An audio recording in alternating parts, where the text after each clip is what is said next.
Senhor, nós temos um eu sou, aleluia, oh Senhor Jesus, Senhor, nós te louvamos essa manhã, pelo ser o nosso eu sou, conduza-nos essa manhã, nos abençoa Senhor, nos abençoa com a tua palavra, também nos abençoa com a tua presença, essa manhã nós queremos te tocar, queremos te desfrutar, queremos entrar no Senhor, trabalha em nós, revela a tua palavra, tua vontade, Senhor Jesus, essa manhã nós queremos te experimentar, toca nosso coração, abre os nossos olhos, queremos tocar a tua pessoa, lava-nos com teu sangue e nos faz prosseguir, Senhor Jesus, aleluia irmãos, louvado seja o Senhor.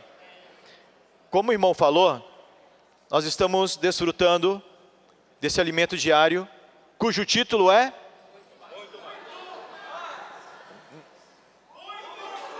Amém, muito mais, porque nós temos um Deus que é muito mais. E como o irmão compartilhou, o título dessa semana também é Amém, muito mais. Vamos abrir então, irmãos, vamos ver o que é muito mais. Vamos abrir em Romanos, capítulo 5. Senhor Jesus. Oh, Senhor Jesus.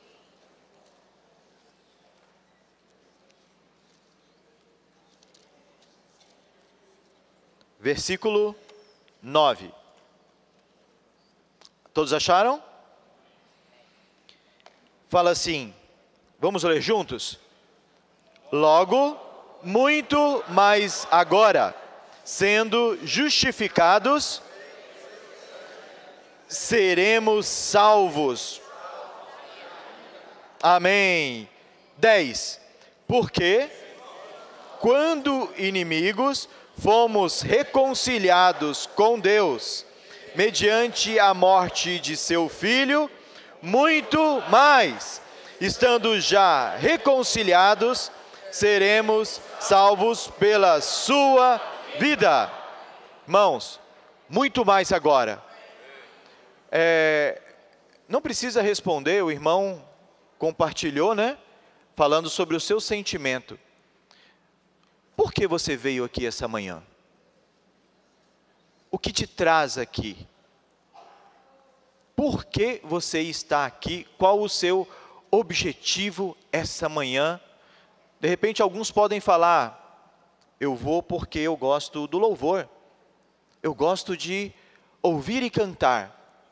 De repente outros podem falar, eu cheguei aqui porque eu gosto da mesa, eu quero desfrutar do pão e do cálice. Outros de repente vieram aqui para ouvir a palavra, eu gosto de ouvir. De repente outros vieram para analisar, eu vou checar se o português do Fábio é um português correto. Ok?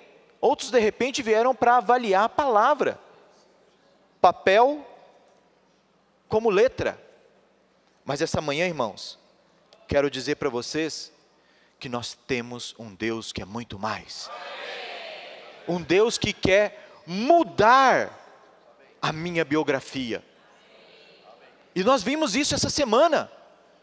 O irmão Pedro compartilhou essa mensagem há um ano atrás, falando assim, né? Há um ano atrás exatamente, praticamente, 6 meses, perdão. Há 6 meses atrás o irmão compartilhou essa palavra. E trouxe para nós um encargo de muito mais. Só que agora fala aqui, porque se nós, quando inimigos, fomos reconciliados com Deus, mediante a morte de seu Filho, muito mais estando já reconciliados. Irmãos, nós fomos tirados de uma posição onde nós não tínhamos condição de sobreviver. Mas ainda existem muitas pessoas que foram roubadas e usurpadas pelo inimigo.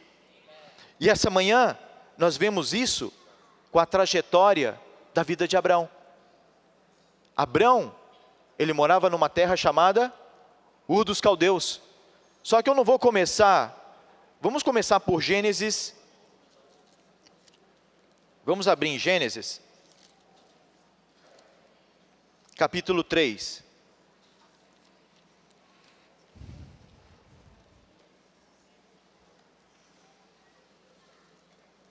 Senhor Jesus.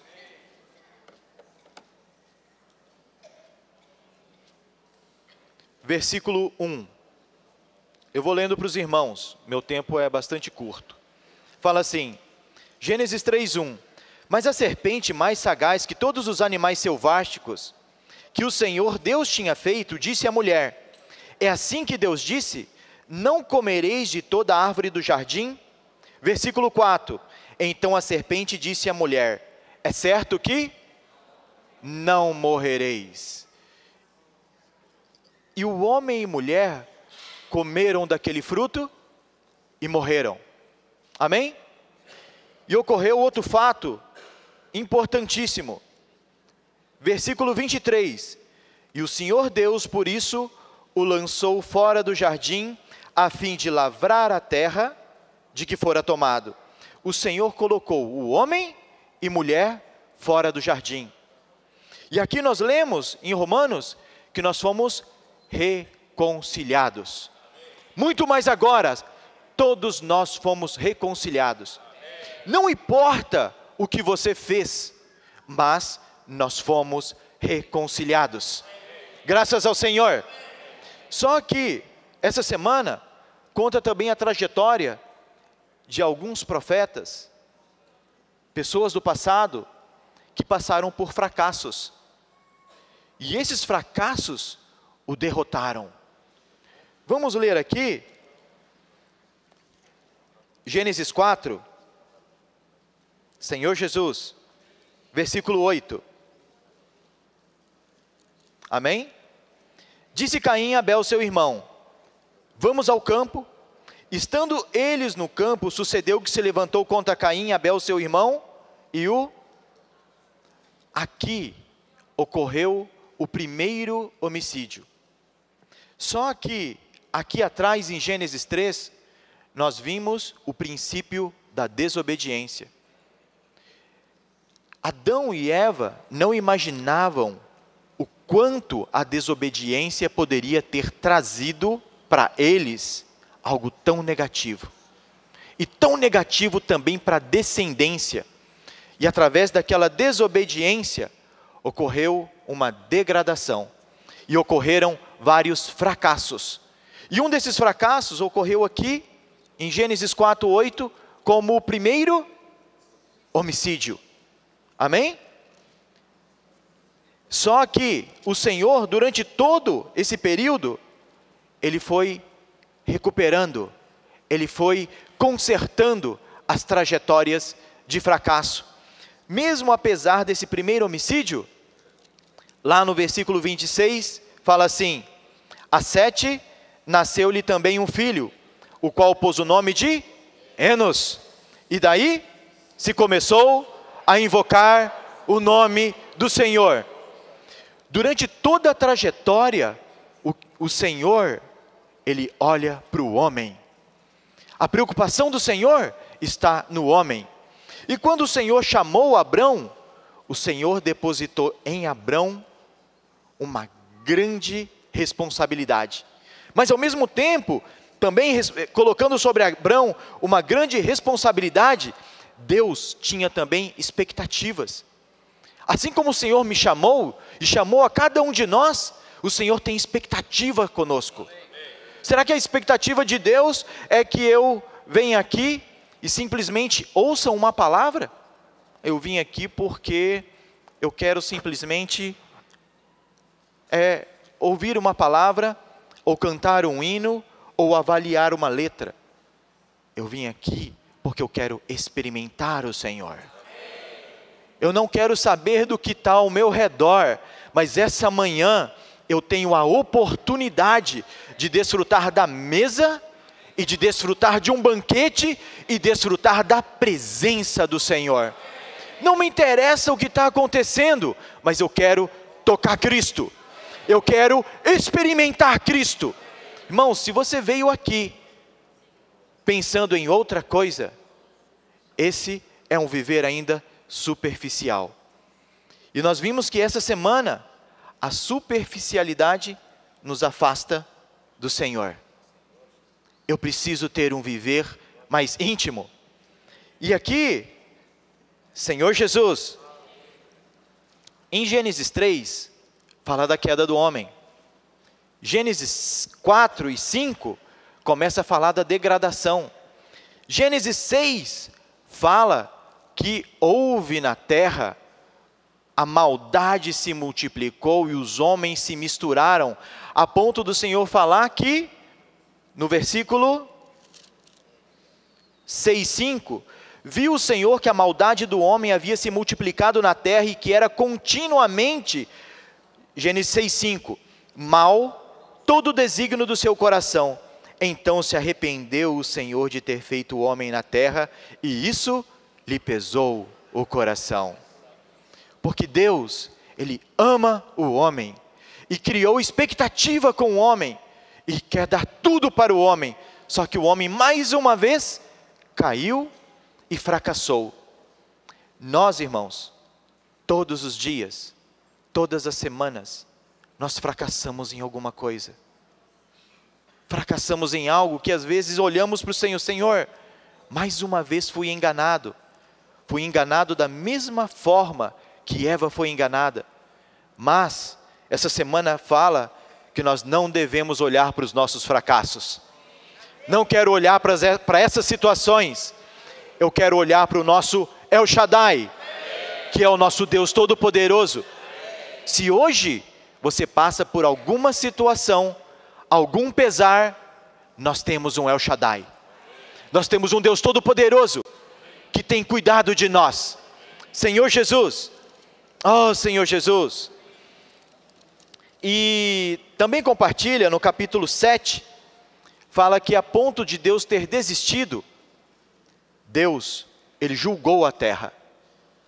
E Ele julgou a terra com dilúvio, em Gênesis 7. Porque isso pesou-lhe o coração, e era mal todo o desígnio da terra. Não sei se os irmãos perceberam, que o desejo do Senhor era recuperar pessoas, mas era mal todo o desígnio. Então, Deus julgou a terra, julgou com águas de dilúvio, e se salvaram ali, alguns animais, e a família de Noé, amém? E logo após isso, capítulo 7, versículo 17, de Gênesis, fala assim, durou o dilúvio 40 dias, e toda a raça foi exterminada. E logo após isso, fala que 300 anos depois do dilúvio, de tudo ter acontecido, o Senhor fez, assim que terminou o dilúvio, o Senhor fez aliança com Noé. O Senhor se deu para Noé, abençoou Noé e a sua casa, e toda a sua família. Só que mais uma vez, o povo se esqueceu do Senhor. E 300 anos após, ninguém daquele povo adorava o Senhor. Não tinha um que adorasse o Deus verdadeiro. Não tinha um que edificasse o altar para o Senhor. Só que, depois de Noé, ocorreram a descendência, e nós sabemos o que aconteceu com a descendência, e veio Cush. Depois veio Nimrod. E eles edificaram, ao invés de edificar um altar para o Senhor, edificaram uma torre, para tornar célebre o nome do homem. O Senhor, Ele veio tentando recuperar durante todos os tempos, o nome e a edificação do nome do Senhor, invocar o nome do Senhor e a palavra do Senhor. Só que o que aconteceu? Outro nome foi edificado. E no meio daquela geração corrupta, 300 anos após, em Gênesis 12, o Senhor achou graça em um homem. Gênesis 12:1. Ora, disse o Senhor a Abrão: saí da tua terra, da tua parentela e da casa de teu pai, e vai para a terra que te mostrarei. O Senhor chamou Abraão de uma terra idólatra, que era Ur dos Caldeus. Por que era uma terra idólatra?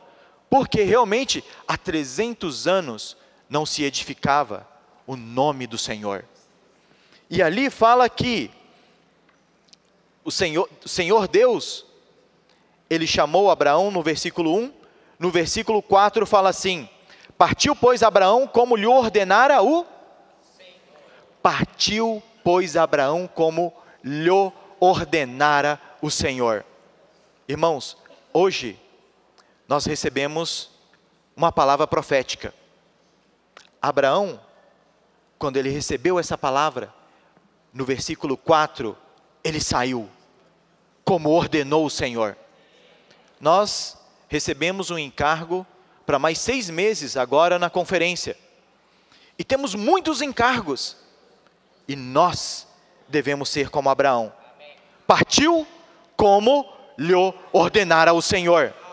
Nós temos encargos de Jave, comportagem dinâmica, Expolivro, GFCM, grão de areia e tantos outros encargos. E esses encargos precisam ser praticados. Só que como praticar esse encargo se eu ainda tenho um viver muito superficial? Abraão, quando ele foi chamado, ele ainda não conhecia tanto o Senhor. Mas o Senhor se revelou para ele.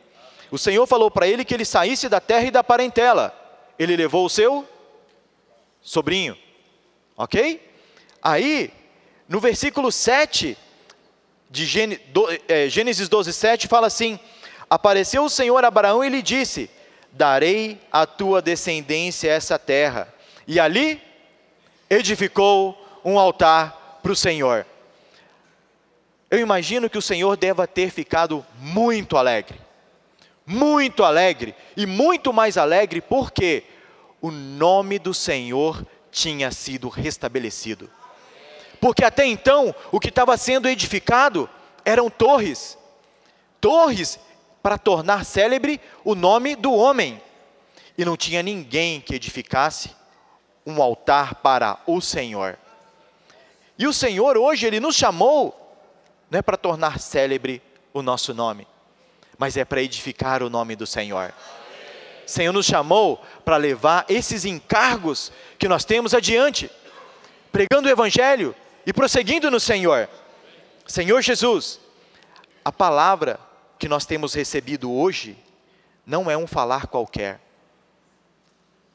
Às vezes nós paramos, olhamos para os nossos fracassos, para as nossas situações e desanimamos. Mas nós precisamos olhar para o autor e consumador. Essa semana eu estava compartilhando ontem com os irmãos da Casa 9, tive 2 experiências muito boas, positivas, e uma experiência um pouco pesada, não dá para contar. Mas na terça-feira eu estava indo para casa e precisava cortar o cabelo, e aí liguei para o cabeleireiro e ele cortou o cabelo, conversamos, tendo comunhão e conversando um pouquinho, e no final de tudo, eu era o último, ele falou bem assim: Fábio, posso conversar um pouquinho com você? Eu falei: pode, Beto. E Fábio, ele falou assim para mim: eu tenho ódio do meu pai e da minha mãe.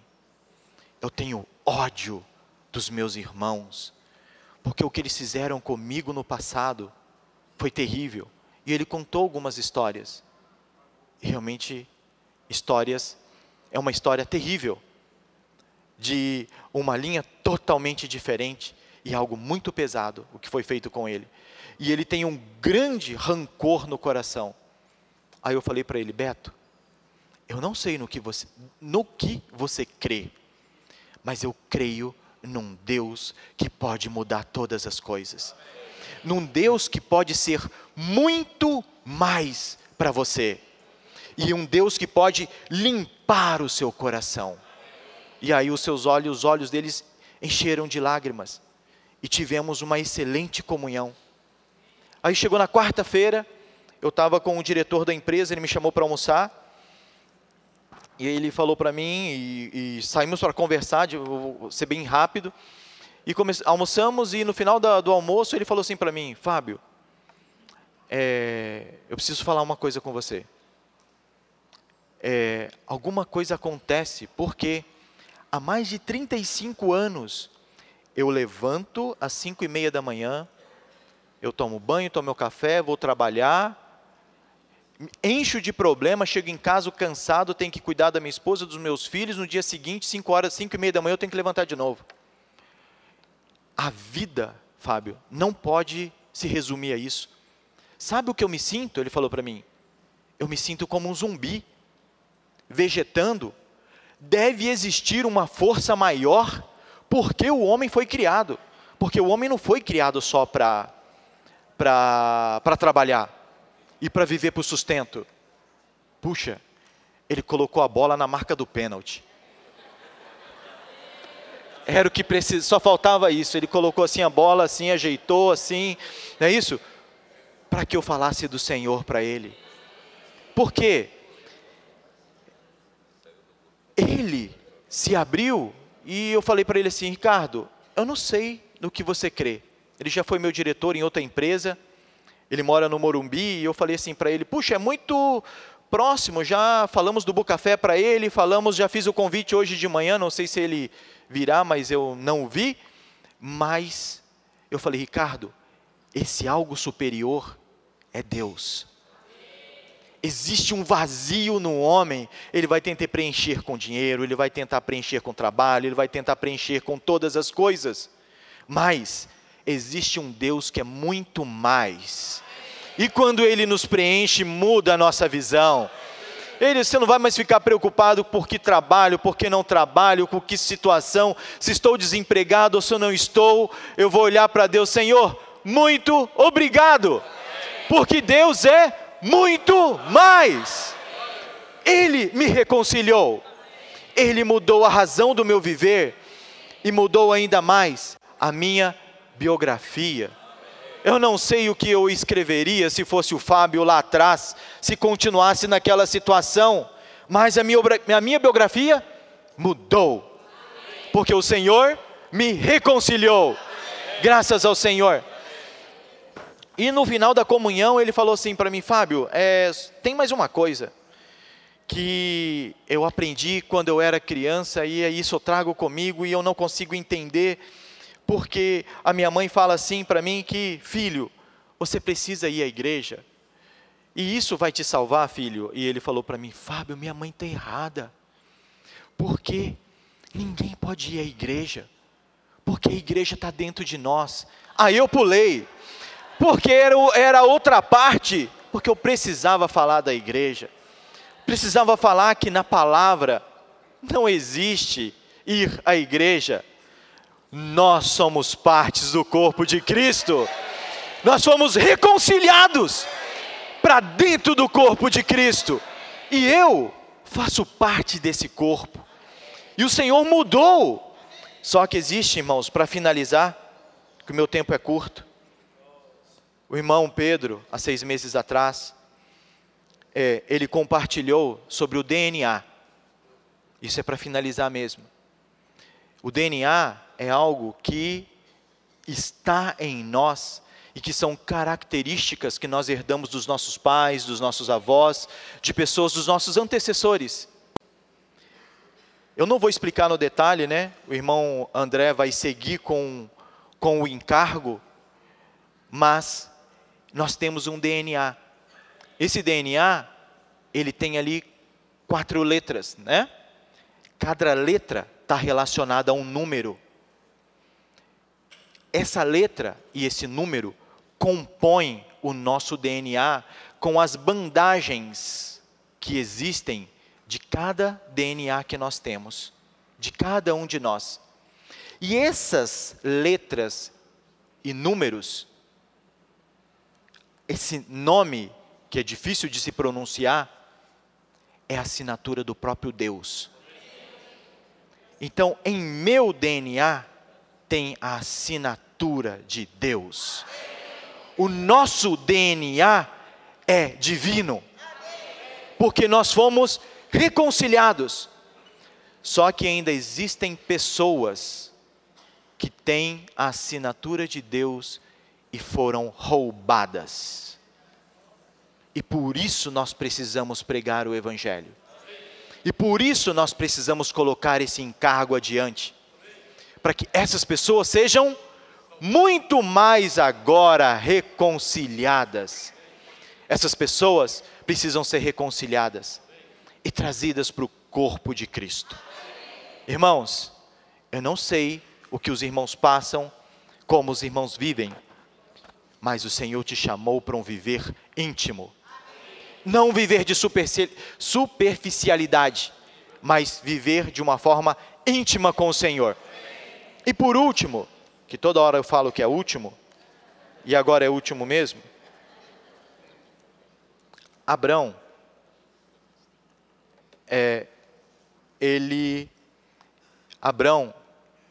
irmão André pode ir. Abrão, ele foi chamado pelo Senhor. Abrão amou ao encargo e colocou em prática aquilo que o Senhor tinha. Só que ele levou Ló, seu sobrinho. Isso é algo muito sério. O Senhor falou para Abrão: Abrão, eu te darei uma descendência. Abrão falou: puxa, mas eu não tenho a minha descendência. O único que eu tenho aqui na minha casa é o Eliezer. E eu não tenho descendência. Mas o Senhor falou para ele que daria uma descendência. E o Senhor falou para ele. E Abrão foi dar um jeito de ter uma descendência. E esse jeito da descendência nasceu os ismaelitas. Irmãos, eu não vou falar dos irmãos, eu vou falar de mim. Eu preciso ouvir claramente o que o Senhor tem a falar para mim. Eu preciso entender, eu preciso compreender, eu preciso desfrutar e colocar em prática. Senhor, eu quero entender o que o Senhor tem para mim. O Senhor fala para mim claramente. Eu não quero dar um jeito da minha forma natural e fazer aquilo que eu mesmo quero. Irmãos, nós precisamos prosseguir. O Senhor todos os dias vem falar conosco. O Senhor quer falar conosco. E o Senhor vai continuar falando através do irmão André. Aleluia. Amém. Eu levantei, não era para apressar ele, tá? É que eu pensei que ele ia terminar, então eu queria adiantar um pouco. Mas graças ao Senhor, né? Gostaria que Fábio continuasse falando e eu ouvindo. Estava muito bom, né? Aleluia. Mas, por causa do tempo, hoje eu vou grifar algumas coisas que o irmão Pedro falou dessa semana. Aqui em São Paulo foi a mensagem 23, né? E ele falou para nós assim, que o que Deus é para você? Ele começou falando que nós precisamos conhecer a Deus. O exemplo do Abraão foi muito claro nisso. Abraão conhecia Deus antes de ser chamado? Não, nem mesmo depois de ser chamado. Na verdade, Deus apareceu para ele no meio daquele mundo corrupto, cheio de idolatria, mas o conhecimento de Abraão foi adquirido na medida que ele tinha experiências com Deus. Amém? Então, na verdade, o encargo do irmão era chamar a atenção nossa para nós conhecermos mais profundamente o nosso Deus. Isso é aplicado à nossa vida e isso vai gerar uma experiência com Ele. Quanto mais experiência você tem com Ele, mais você vai conhecê-lo. Ele ainda frisou que esse conhecimento não é teoria, não é teórico, não é doutrinário, é um conhecimento vivo, é um conhecimento subjetivo. Ó Senhor Jesus, é como se fosse um casamento, né? Depois de quase 40 anos de casados, né? Um casal se conhece muito bem um ao outro. Na verdade, esse não é o conhecimento doutrinário. Doutrinário você sabia antes do casamento, né? Eu conheço ela é assim, tal. Mas para você conhecer de fato uma pessoa, você precisa conviver com ela. Para nós conhecermos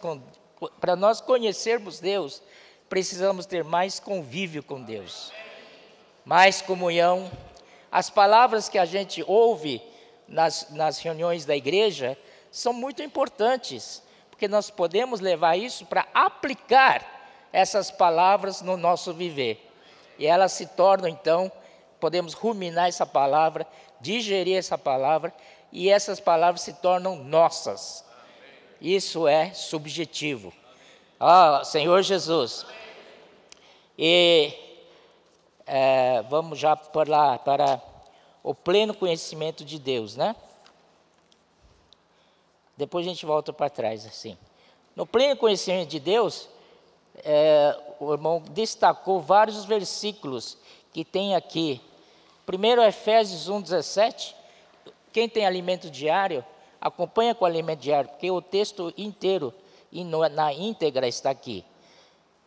Efésios 1:17 fala: para que o Deus, de nosso Senhor, do nosso Senhor Jesus Cristo, o Pai da glória, vos conceda espírito de sabedoria e de revelação.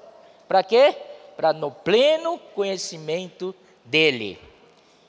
Depois do Efésios 4:13, até que todos cheguemos à unidade da fé e do pleno conhecimento do Filho de Deus, à perfeita varonilidade, à medida da estatura da plenitude de Cristo. Esse conhecimento subjetivo nos leva a crescer em vida, porque esse versículo fala, até que cheguemos à unidade da fé e do pleno conhecimento do Filho de Deus, à perfeita varonilidade, à medida da estatura da plenitude de Cristo. Ó Senhor Jesus. Então esse conhecimento subjetivo é muito importante para nós, para experimentar.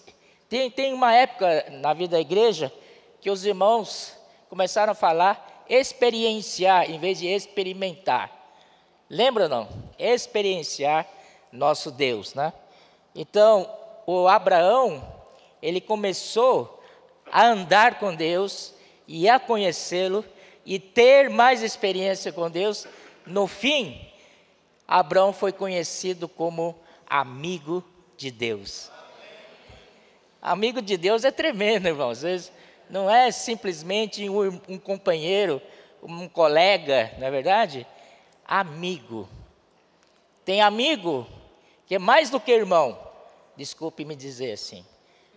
Melhor você ter irmão amigo. Amém? Mas até às vezes para irmão você não se abre tanto, mas para um amigo você abre bastante. Não é verdade? Então, que tal, irmãos, nós todos tornarmos amigos de Deus? Não fica só pensando, ó Senhor, preciso disso. Ó Senhor, perdi emprego, dá-me emprego. Senhor, preciso de trabalho, preciso de dinheiro, preciso disso, preciso daquilo. Você também precisa ouvir o que Ele quer falar com você. Tem Isaías que fala assim, Senhor, me dá ouvido de erudito. O que é isso, ouvido de erudito? Não é verdade? É aquela pessoa que está ao lado do Senhor, na sua comunhão pessoal, não somente ele fala, mas também ouve de Deus. Então isso que o irmão Pedro quer nos levar até esse conhecimento subjetivo, né? Aí depois no Colossenses 1, 9 e 10, por essa razão também nós, desde o dia em que ouvimos, não cessamos de orar por vós e de pedir que transbordeis, de quê? De pleno conhecimento da sua vontade, em toda sabedoria e entendimento espiritual, a fim de viver de modo digno do Senhor, para o seu inteiro agrado, olha só, frutificando em toda boa obra, crescendo no pleno conhecimento de Deus. Aleluia! Então, esse pleno conhecimento também nos leva a frutificar. Amém? não ficamos estéreis espiritualmente, nós frutificamos, é o que é o desejo de Deus, né? Também Colossenses 3, 5 a 11, ele fala assim, não, me perdi aqui, desculpe, viu? Mas a 2 Pedro 1, 2, fala assim, graças e paz vos sejam multiplicadas no pleno conhecimento de Deus e de Jesus, nosso Senhor. Amém? Aqui fala, tem um trechinho no Alimento Diário, no último parágrafo da página 120, começa assim, o pleno conhecimento de Cristo nos torna férteis. Aleluia! Nos torna férteis, não é? E ativos para promover a fé e nos conforma ao Senhor Jesus para sermos como Ele é. Você deseja ser como Deus é? A piedade quer dizer parecer-se com Deus. Isso é o nosso objetivo, né? Oh Senhor Jesus, vivendo na presença do Senhor, exercitando nosso espírito para contatá-lo, nosso desfrute da palavra será renovado. As reuniões da igreja serão cheias de frescor. E a nossa pregação do Evangelho está repleta de frutos. Assim não seremos abalados pelas dificuldades, pois seremos íntimos de Deus. Repete comigo, seremos íntimos de Deus. Oh Senhor Jesus, essa intimidade não se expressa por palavras, são inexpressáveis, mas você sente. Oh, daquele que chama a existência das coisas que não existem. Vivifica os mortos e é capaz de suprir. Diga, Zacarias, como que é? Todas as nossas necessidades. Ele é o nosso El Shaddai. Esse título apareceu quando, Gênesis 17, quando Abraão, né, tomou a ideia da Sara e teve um filho com Agar, chamado Ismael. Depois disso, Deus passou 13 anos sem aparecer com ele. Imagina, Senhor, passa 13 anos, irmãos, passa 13 anos sem contato com Deus, sem poder ter intimidade com Deus. É terrível essa vida, né? Você está orando, parece que ninguém está te ouvindo. Você está orando, está orando no vazio, para no ar. Não é verdade? É terrível, né? Senhor Jesus, não queremos perder sua presença por nada. E aí, no versículo 1:17, o Senhor diz assim, Abraão, sê perfeito, eu sou Deus Todo-Poderoso. E esse Deus Todo-Poderoso, né, em hebraico é El Shaddai. Irmãos, você tem experiência com El Shaddai? Você ainda se preocupa com o seu dia a dia? Com o que vai acontecer amanhã? Irmãos, ele é El Shaddai. O que você precisa, meu irmão? Diga-me, o que você precisa? Ele é El Shaddai. Mas ele começa a trabalhar na sua vida, ele sabe qual é o melhor para você. Muitas vezes a gente não compreende o trabalhar do Senhor na nossa vida, mas ele sabe o melhor para nós. A melhor coisa é render-se a Ele, ao Senhor. Ele faz o melhor para nós. Oh, Senhor Jesus, por esse El Shaddai maravilhoso. Esse El Shaddai, né? Ele também é um Deus provedor. Ele provê tudo. Lembra disso? Deus provê tudo. Ele é nosso provedor. E a experiência de Abraão foi que ele foi adquirindo conhecimento de Deus, e na medida que vai adquirindo conhecimento de Deus, ele ia tendo experiências com Deus. Quanto mais uma pessoa tem experiência em conhecer a outra, tem mais confiança. Não é verdade? cria então mais dependência. Você pode confiar que é 100%. Antigamente a gente falava assim, ó, no fio de quê? De bigode. O negócio é fechado ao fio do bigode. Não dispensa papel, contrato, assinatura, reconhecimento de firma, nada. Assim é nosso Deus. Pode confiar. Né? Pode confiar. Se der errado, venha conversar com a gente. Vai falar com o Pedro. E depois, quando Abraão, já amadurecido, já crescido, teve muitas experiências com Deus, aí Deus deu um teste final para ele. Abraão, você agora está mais crescidinho, mas eu vou testar você, né? Vou testar você mais uma vez. Você vai me dar seu filho, seu único filho, seu filho amado. Oh Deus, não fecha tão cruel, meu Deus. Fala, meu filho, tá bom. Não, é para te machucar. Seu filho, teu único filho, teu filho a quem amas. Ainda chamou o nome dele aqui, Isaac. E ofereça para mim. Ó Senhor Jesus. Melhor que eu tenho esse filho. E nasceu na minha velhice. É que eu mais amo e o único que eu tenho, o único tesouro que eu tenho. O Senhor disse, dá para mim. E agora, irmãos, qual é o seu tesouro único aí, escondido no seu coração? Você tem confiança em Deus? Você crê que Ele é El Shaddai? Então haja como Abraão agiu. Levou seu filho até Monte Moriá. E ali, irmãos, estava tudo pronto. E o menino Isaac, o jovem Isaac, perguntou, pai, lenha está aqui, está tudo aqui, altar está tudo pronto. E cadê o animal? Aí Abraão só falou isso, Deus proverá. Deus proverá. Ele confiou em Deus até no último instante. Você cria em Deus no último instante?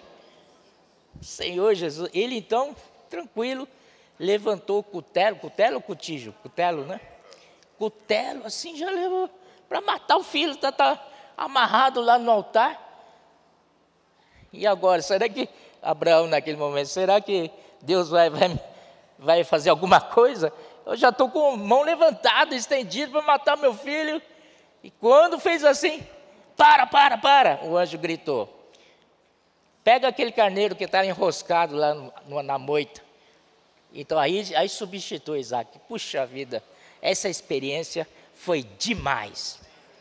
Amém? Então ele foi aprovado a sua fé. Amém? Irmãos, aí, vamos para já, por causa do tempo, já são 11 horas, né? Vamos para Romanos 8. Aqui, já que falando de confiar em Deus, aqui no capítulo 8, capítulo 5, né? Justificados mediante a fé, temos paz com Deus,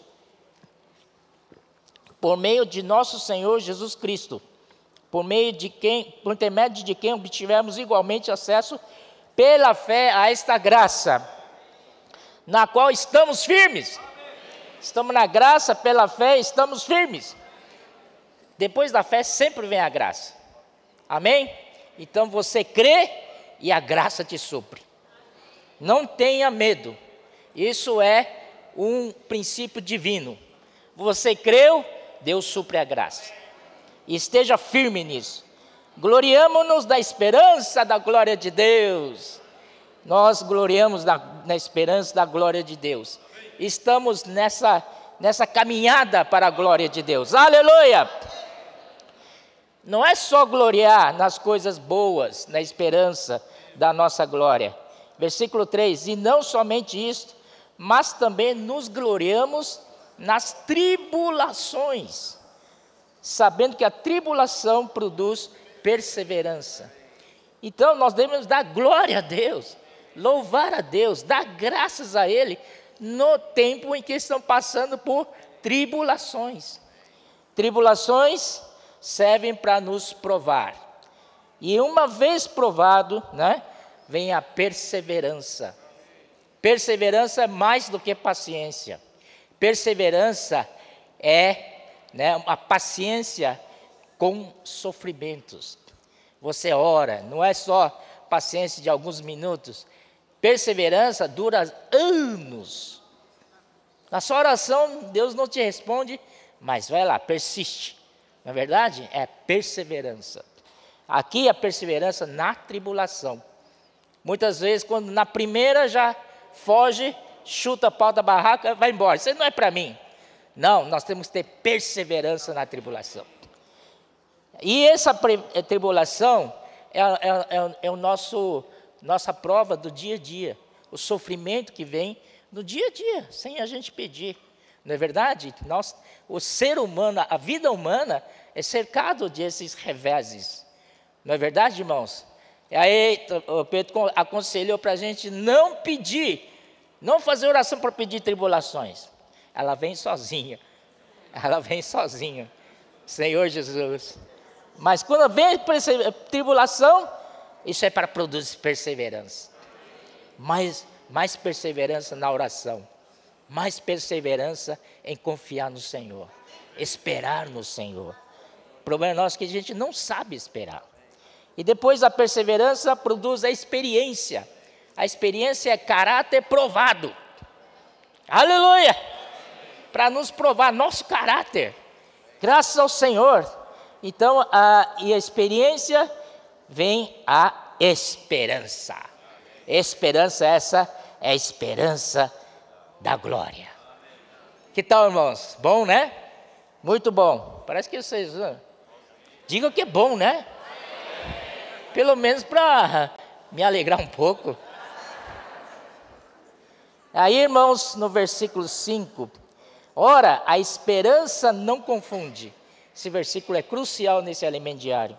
Ora, a esperança não confunde, porque o amor de Deus é derramado em nosso coração pelo Espírito Santo que nos foi outorgado. Já leu isso, irmão? A esperança não confunde. A sua esperança é certa. Não fica duvidando, será que é assim, será que não? O Senhor fala que minha esperança da glória vai aumentar, mas eu vejo minha situação e tal. Mas a esperança não confunde. Porque o amor de Deus é derramado em nosso coração. Por que aqui nesse versículo está neste contexto? É para você ficar tranquilo, né? Deus garante que a gente vai ser glorificado. Deus garante. Amém? Essa assinatura é de Deus. Nosso DNA, a assinatura de Deus. Mas Deus garante. Ele derramou. Ele não jogou um copinho de amor no seu coração, não é? Alguns são tão mesquinhos que você pede um copo de água, ele dá aquele conta-gotas para você. Ó Senhor Jesus, Deus não é assim. Deus derrama. Deus derrama o amor em nosso coração. Ele garante isso. Ele é o nosso garantidor. Ele sela com seu selo. E aí, nós vamos para o capítulo 8. Nós vemos como Deus vai trabalhar em nós. Antes do capítulo 8, antes do finalzinho do capítulo 8, que é muito glorioso, eu queria passar também um pouco no capítulo 14, 16, 17, que é muito bom também. Quer dizer, é todo necessário, né? Versículo 17 do capítulo 8, ele fala assim: o próprio Espírito testifica com o nosso espírito que somos filhos de Deus. Esse filho aqui é tecnon, é filho menino, é um filho criança, certo? Mas no versículo 14, diz assim: pois todos os que são guiados pelo Espírito de Deus são filhos de Deus. Você é guiado pelo Espírito? Se você é guiado pelo Espírito, então prova que você é filho ruios, um filho crescido, um filho maduro. Amém, irmãos? Sejamos guiados pelo Espírito. E não, até todo mundo, quando chega aí, eu sou filho ruios, estou beleza, estou bem com Deus, estou bem, estou maduro, mas não é tudo. Precisa de mais uma etapa, que é de herdeiros. Versículo 17 fala assim: ora, se somos filhos, somos também herdeiros, herdeiros de Deus e co-herdeiros com Cristo. Se com Ele sofremos, também com Ele seremos glorificados. Por que eu trouxe, irmãos, para esses versículos? Aqui, irmãos, o herdeiro, para ser herdeiro, é uma coisa assim, é muito importante, né? Você não quer ser herdeiro? Herdeiro do reino de Deus, né? E reinar com Cristo 1000 anos, todos querem, mas aqui nós precisamos ser herdeiro aquele que se preocupa com os negócios do Pai. Você entregaria a sua empresa rentável, lucrando, para um filho que não quer nada, não quer nada com nada? Eu nem, não é? Nem estuda, nem trabalha. Você quer entregar a firma essa para seu filho? Você entregaria para um filho que está preocupado com as empresas do pai, com o negócio do pai em geral, com os empreendimentos do pai. Ele se interessa para as coisas do pai. Também nós estamos aqui, não é apenas para crescer em vida, nosso crescimento de vida tem um objetivo, é de nos interessar pela vontade de Deus. Nós aqui estamos para o cumprimento da economia de Deus do Novo Testamento. Amém? Então esse é o herdeiro. Mas para se formar herdeiro, esse herdeiro tem que sofrer. Não é assim de mão dada. O pai tem que testá-lo. Então ele começa a entrar na empresa, já não vai ser o presidente do conselho de administração. Ele começa de baixo. Vai trabalhar como faxineiro, depois sobe um pouquinho, vai trabalhar almoxarifado e assim vai. Aos poucos, isso é tremendo. Eu sou filho de Deus, estou nessa situação. É que Deus está treinando você para ser um dia herdeiro de Deus. Aleluia! Esse sofrimento, queria mostrar para vocês, está em Colossenses 1:14. E fala assim, né? 1:14. Agora me regozijo dos meus sofrimentos por vós. É o Paulo falando. Me regozijo dos meus sofrimentos por vós. Então, Colossenses 1:24. Colossenses 1:24. Agora me regozijo nos sofrimentos por vós. Como é que Paulo agora regozija no sofrimento pelos irmãos? Quando os irmãos do nosso lado têm progresso espiritual, isso nos traz muito gozo, nos traz muita alegria. Nossa esperança é que toda a igreja seja madura e sejam herdeiros, né? Aqui diz: agora me regozijo nos meus sofrimentos por vós e preencho o que resta das aflições de Cristo. O quê? Ainda tem aflições que restam a Cristo? Sim, mas ele continua: na minha carne, a favor do seu corpo, que é a igreja. Amém? Então, quer ser herdeiro? Então preencha as aflições que faltam a Cristo. Amém? Para a edificação da igreja, não é assim tão fácil, você precisa sofrer.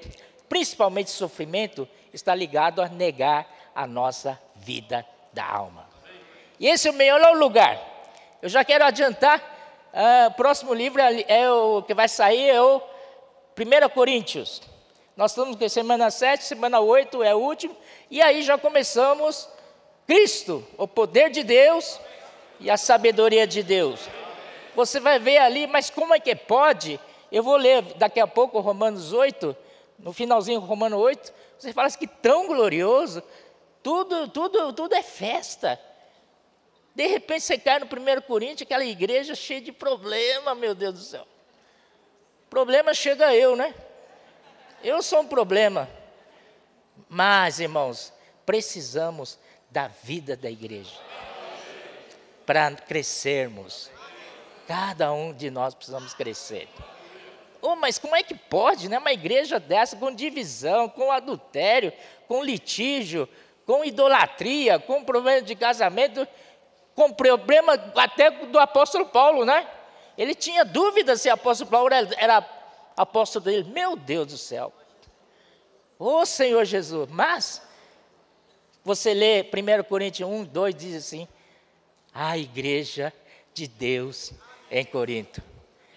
É incrível. Uma igreja tão confusa, divisiva, cheia de problemas. Mas, aos olhos de Deus, é igreja. Amém? Isso para trazer lição para nós. Às vezes nós olhamos os irmãos e tal, ixi, olha onde eu caí. Agora, irmãos, né? Mas a igreja é de Deus. Amém? Então, claro que estou exagerando um pouco, graças ao Senhor, no ambiente nosso meio é muito bom, não é verdade? Negando cada um, negando a sua vida da alma, estamos crescendo o ambiente para a vida da igreja. Romanos capítulo 8. No finalzinho aqui, 31. Aleluia! Essa é a prova de que Deus derramou seu amor em nossos corações. Você crê na palavra de Deus? Então vamos lá, 31. Que diremos, pois, à vista destas coisas? Se Deus é por nós, quem será contra nós? Aquele que não poupou o seu próprio filho, antes por todos nós o entregou, porventura não nos dará graciosamente com ele todas as coisas? Quem intentará acusação contra os eleitos de Deus? É Deus quem os justifica. Quem os condenará? É Cristo Jesus quem morreu, ou antes quem ressuscitou, o qual está à direita de Deus e também intercede por nós. Aleluia! Aleluia! Cristo está intercedendo por nós. Quem nos separará do amor de Cristo? Respondo vocês, seja a tribulação, angústia, perseguição, fome, nudez, perigo, espada. Como está escrito, por amor de ti, somos entregues à morte o dia todo. Somos considerados como ovelhas para o matadouro. Por que ele inseriu esse versículo aqui? Parece negativo, né? Irmãos, nesse ambiente, nós sofremos para nosso próprio bem. Vamos ser edificados com os irmãos. Amém? Em todas as coisas, porém, somos mais que vencedores. Por meio daquele que nos amou. Porque estou bem certo de que nem a morte, nem a vida, nem os anjos, nem os principados, nem as coisas do presente, nem do porvir, nem os poderes, nem a altura, nem a profundidade, nem qualquer outra criatura poderá separar-nos do amor de Deus que está em Cristo Jesus, nosso Senhor. Está satisfeito agora? Está garantido, viu? Garantido. Essa garantia que Deus nos dá na sua palavra. Bom, então, irmãos, nós temos alguns encargos para compartilhar, irmão, que este ano precisamos crescer 20%. Eu acho que quando os irmãos da frente colocaram esse número, até um número bastante conservador, razoável. Porque 20% num universo de 100 é 20 pessoas. Para toda a igreja, acho que é pouco, né? Mas tudo bem, é melhor ultrapassar a meta do que ficar abaixo, né? Vamos crescer? Então cuide bem do seu grupo familiar de cuidado e multiplicação. Jeff agora é para multiplicação. Amém? Então, multiplicação é saudável. Nós temos bairros aqui na cidade de São Paulo que não tem nenhuma família na vida da igreja. Precisamos abrir reuniões de casas ali. Amém? Também, Expo Livro. Está chegando aí, Expo Livro. Boa notícia é que a Prefeitura de Campinas aprovou a estadia do Expo Livro ali na cidade. Aleluia, e prometeu nos apoiar em tudo, Senhor Jesus. Aleluia, Senhor Jesus. Mas falar é fácil, mas precisamos de equipes. Amém, irmão? Então, gostaria que você se candidate. Você tem férias, ofereça suas férias para trabalhar no Expo Livro. Você tem um só dia, ofereça um dia. Você só tem a tarde, ofereça a tarde para compor a equipe operacional no Expo Livro. O que vocês acham? Amém? Então, você começa a dar nome para nós, tudo, para a gente colocar num arquivo, né, na planilha, para formar essa equipe. Amém? Graças ao Senhor também pelas comportagem dinâmica. Esse dia temos recebido assim, parece que está se alastrando como uma febre amarela. Todo lugar estão praticando comportagem dinâmica. Graças ao Senhor. E Avança Jovem, vai ficar para trás? Não, né, Billy? Tem que acontecer aqui em São Paulo. Amém? Graças ao Senhor. Jesus é o Senhor.